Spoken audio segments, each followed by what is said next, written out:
Hello, it is another wonderfully awesome day, and today we are going to discuss divination.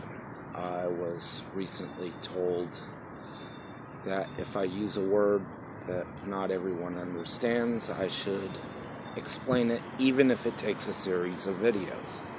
So what exactly is divination? In a word, fortune telling. Alright, so I have the old standby here, which I tend to keep this bracelet on in order to keep the box closed.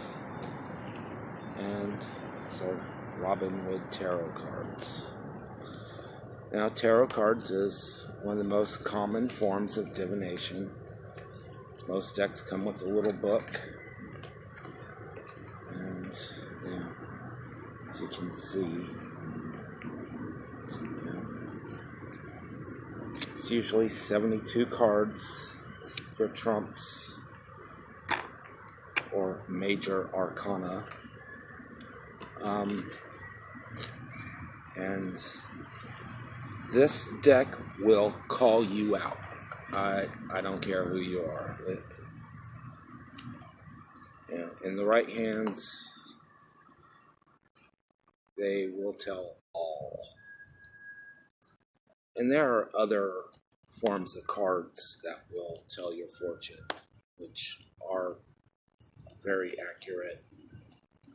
But this is the old standby. This is what most people use for fortune telling or divination, which, I love these things. It was my first form of divination ever, and eventually I came upon these babies. Now, my first set was wood, and I loved them very much, but my first wife has them, so I've got these. And these are runes. My set is made out of amethyst, and they have different symbols, and this was once an alphabet. Well, it still is an alphabet. I initial everything with the runes RS. And whereas I cannot tell you what letter each one stands for any longer, when I was in my 20s, I could. Hands down, I knew them inside and out. But I've moved on, and I still use my runes every now and then, but not like I used to. I don't know them like I used to, but hey, that's the way things go.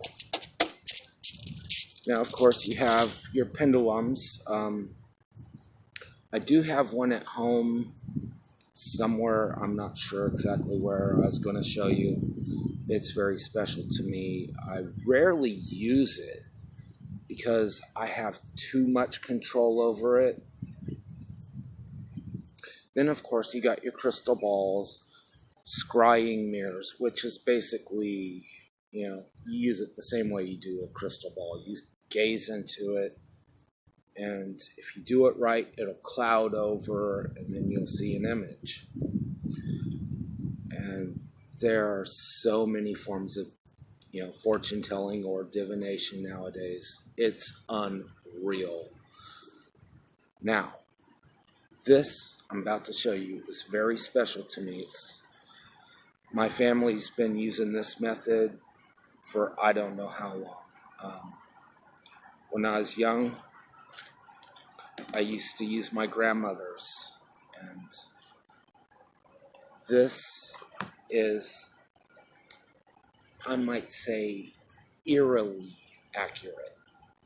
Now, you start off with a regular deck of playing cards. You can tell this does not have all the cards because there are most of the deck you end up throwing away.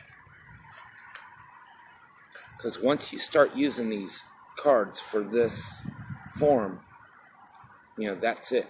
You're not using them to play poker or solitaire, or anything like that ever again. They become part of this method. And this method is called Gong He Fat Choi. It's one of the original Gong He Fat Choi books. And you make a mat. I mean, if you're lucky, you can get a mat, but that's easier said than done nowadays.